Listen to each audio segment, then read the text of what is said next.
Je n'ai pas arrêté de faire des rêves érotiques avant le jour J. Je me faisais dominer par S, mais aussi des amis à lui. Dans mes visions, il n'avait pas de visage, mais de très grosses queues qui me prenaient à tour de rôle. Autant dire qu'en enfilant ma combi en attendant S, j'étais excitée comme une puce. On avait convenu d'un scénario. Il devait entrer à 21h pile dans mon appartement, sans toquer.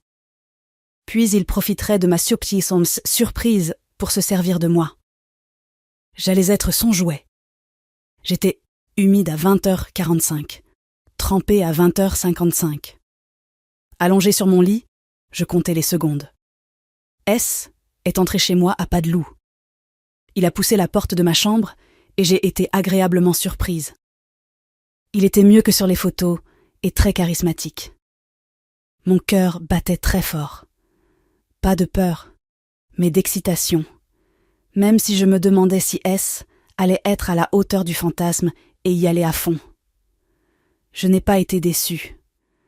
Le quinca a enlevé sa veste de costume et l'a posée bien à plat sur le fauteuil. J'ai fait semblant d'être effrayée. Mais qui êtes-vous ? Qui vous a permis d'entrer dans ma chambre ? Pour seule réponse, il a retroussé ses manches en me regardant. Ses yeux brillaient.